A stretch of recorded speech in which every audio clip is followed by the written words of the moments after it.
हमारे पार्टी के राष्ट्रीय संगठन मंत्री विजय नारायण पटेल जी, रानी कुशवाहा जी, हमारे राष्ट्रीय महासचिव अजीत प्रताप जी, अशोक जी, बहुत सारे साथी हमारे इस यात्रा में चल रहे हैं। इस यात्रा का मकसद एक है कि जैसे आप लोगों ने नाम पढ़ा होगा, संपूर्ण भागीदारी यात्रा। इस यात्रा का मकसद है कि हर क्षेत्र में हमें और हमारे बच्चों को हिस्सा मिले। हिस्सा कैसे मिलेगा? उसका एक ही है कि पहले इस देश में जाति जनगणना हो। जाति जनगणना होने के बाद जिसकी जितनी आबादी निकल करके आए, उस आबादी के हिसाब से सभी जगहों पर हर क्षेत्र में हमको हिस्सा मिले। और अगर हमें हिस्सा लेना है तो हिस्सा कौन देता है, ये जानना हमारे लिए बहुत जरूरी है। अगर हम चाहते हैं कि हमारे बच्चों को रोजगार मिले, सरकारी नौकरियां मिले, प्राइवेट सेक्टर की मिले, हर क्षेत्र में हिस्सा मिले, जमीन जायदाद में मिले, विकास के काम में मिले, तो ये हिस्सा देने का काम करता कौन है? ध्यान से जरा सोचिए कि हमें हिस्सा देने का काम वही करता है क्या जो हमारी वोट से जीत करके दिल्ली और लखनऊ जाता है? और अगर वही हिस्सा देने का काम करता है तो आजादी के 75 साल बीत जाने के बाद आज तक हमें हिस्सा मिला क्यों नहीं? हमारे बच्चों को रोजगार मिला क्यों नहीं? हमारे बच्चों को डॉक्टर, इंजीनियर, सिविल सर्विसेज में IPS, IAS बनने का मौका क्यों नहीं मिलता? उसका एक ही कारण है कि जब वोट देने का मौका आता है तो हम ऐसे लोगों को वोट देते हैं जो नहीं चाहते हैं कि हमारे बच्चे विकास करें, जो नहीं चाहते हैं कि हमारे बच्चे उनके बराबरी में खड़े हो जाए। और जब तक ऐसे लोगों को हम जिताते रहेंगे तो हक हिस्सा हमें कभी नहीं मिलेगा। अगर हमें अपना हक हिस्सा लेना है तो हमें अपने लोगों को जिता करके भेजना पड़ेगा, जहां बाबा साहब अम्बेडकर का इशारा है कि ऐ मेरे गरीब कमजोर लोगों, अगर अपना हक हिस्सा लेना चाहते हो, इज्जत सम्मान की जिंदगी जीना चाहते हो, तो इस संसद रूपी मंदिर पर कब्जा करो, जहां से कानून बनता है और जहां से लागू किया जाता है। आपके सामने हिंदू मुसलमान की बात आ जाती है, तीर्थ यात्रा कराने की बात आ जाती है, लेकिन आपके बच्चे के रोजगार की बात नहीं आती, महंगाई कम करने की बात नहीं आती, किसान को खाद बीज सस्ता देने की बात नहीं आती है, उसके बच्चे को अच्छा स्वास्थ्य देने की बात नहीं आती है, तीर्थ यात्रा करने की बात आती है। मैं आपसे ये कहने के लिए आया हूँ संपूर्ण भागीदारी यात्रा के माध्यम से कि आप लोग खूब भगवान को याद करिए, रोज पूजा करिए, उसमें कोई आपत्ति नहीं है, लेकिन अपने बच्चे को शिक्षा के बारे में भी सोचिए, उसके रोजगार के बारे में भी सोचिए, उसके आगे बढ़ने के बारे में भी सोचिए कि आपका बेटा भी डॉक्टर बने, इंजीनियर बने। आप अगर काम करते हैं तो ही आप खाना खाते हैं। अगर आप खेती में बीज ना बोए, खेती को जोते बोए ना, तो खाली भगवान को याद करके क्या खाना मिल जाता है? पेट भर जाता है?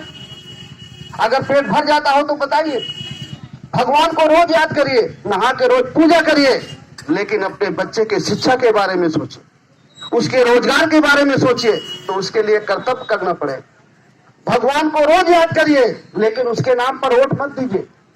वोट उसको दीजिए जो आपके बच्चे को शिक्षा की बात करे, जो आपके बेटे को आगे बढ़ाने की बात करे, जो किसान की खाद बीज सस्ती देने की बात करे, जो उसकी फसल की सही कीमत देने की बात करे, जो छोटे दुकानदार हैं, जो किसान हैं, उनका कर्ज माफी की बात करे, उनके बच्चों के विकास की बात करे। लेकिन जो खाली आपको चुनाव के मौके पर हिंदू मुसलमान में भटका दे, जाति जनगणना का खाली नारा दे, वो बात न करे। कांग्रेस पार्टी इसके पहले कभी उसने पिछड़ों की बात नहीं की। आजादी के 75 साल तक कांग्रेस पार्टी एक ऐसी पार्टी है जिसने कभी पिछड़ों की बात नहीं की। लेकिन जब मध्य प्रदेश का चुनाव आया, कर्नाटक का चुनाव आया, तो उसको पिछड़े याद आए। उसने पिछड़ों की बात की, मध्य प्रदेश में पिछड़ों की बात की। हम भी चुनाव लड़ रहे थे, लेकिन पिछड़ों को टिकट तो उसने दिए नहीं, ना के बराबर दिया, और उसके मंच में कोई पिछड़ा भाषण देने वाला भी नहीं था। लेकिन पिछड़ों की बात होती थी, कहते थे हमें बनाओ, हम तुम्हारा उद्धार करेंगे। उद्धार आपका कोई नहीं करेगा। आपके बच्चे के हिस्से की लड़ाई कोई दूसरा नहीं लड़ेगा। अगर हम माँ बाप हैं तो अपने बच्चे के हक हिस्से की लड़ाई, आजादी की लड़ाई हमें को लड़ना पड़ेगा, कोई दूसरा हमारे बच्चों की लड़ाई नहीं करेगा। आप लोग तो खेती किसानी वाले लोग हैं, गांव के लोग हैं। गांव में कहावत है कि भैया अपने मरे स्वर्ग देखने को मिलता है।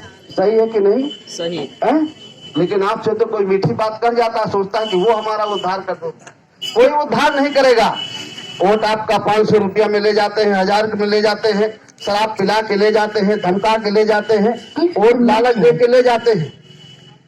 लेकिन वोट जब दे देते हैं तो वो राजा बन जाते हैं, फिर उनका लड़का डॉक्टर और इंजीनियर बनता है, कलेक्टर बनता है, और आपका बच्चा तो चपरासी भी नहीं बन पाता। और याद रखिए बहनों, जो भाई और बहनें अपने वोट बेचते हैं, अपना वोट नहीं बेचते, अपने बेटी और बेटे का भविष्य बेचते हैं। और जब तक आप वोट बेचेंगे कभी हमारे बच्चों का भविष्य अच्छा नहीं होगा। ना हमारे दुकानदारों की स्थिति सही होगी, ना व्यापारियों की सही होगी, ना किसानों की सही होगी। व्यापार की स्थिति क्या है आप अच्छी तरह से समझ रहे हैं, किसानों की स्थिति क्या है आप अच्छी तरह से समझ रहे हैं, महंगाई कहां पर पहुंची है ये आप अच्छी तरह से समझ रहे हैं। इसलिए अगर आप इज्जत सम्मान की जिंदगी चाहते हैं, हक हिस्सा चाहते हैं, हर क्षेत्र में चाहते हैं, तो आज जब हम संपूर्ण भागीदारी यात्रा लेकर के निकले हैं, तो आपका यही स्नेह और आशीर्वाद हमेशा बना रहे, तब हम सफल हो पाएंगे, तब हम आपके हिस्से की लड़ाई को लड़ पाएंगे। और अकेले नहीं लड़ पाएंगे, सबको शामिल होकर के इस लड़ाई को लड़ना पड़ेगा, तब हम इस लड़ाई को लड़ पाएंगे। हमारे बीच में डॉक्टर संतोष लोधी जी है, मैं उनसे भी अपील करूंगा। ये गायनिकोलॉजिस्ट हैं, गायनी के डॉक्टर हैं, एमडी हैं, बड़ा अस्पताल है इनका, बुंदेलखंड की रहने वाली है, झांसी इलाके की, लेकिन माता सावित्रीबाई फुले को पढ़ा, अवंतीबाई लोधी को पढ़ा, बाबा साहब अम्बेडकर को पढ़ा, और इस लड़ाई में, अपनी बहनों की लड़ाई में आज हमारे शीर्ष में है डॉक्टर संतोष लोधी जी, जो हमारी पार्टी के राष्ट्रीय महासचिव है।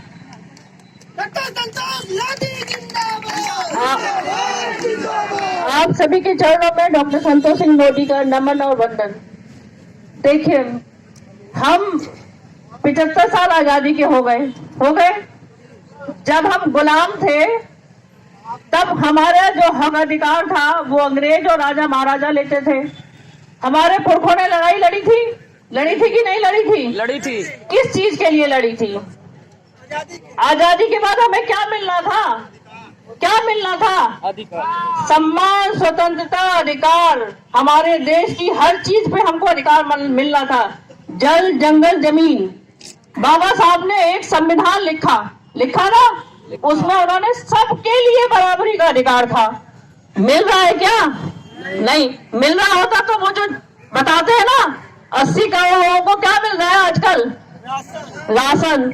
हमको किस पे छोड़ दिया? राशन पे। और क्या कह रहे हैं? अयोध्या चलो, ऐसी तो बोल रहे हैं ना, पूरा टीवी, अखबार सब हटा पड़ा है ना। और राम तो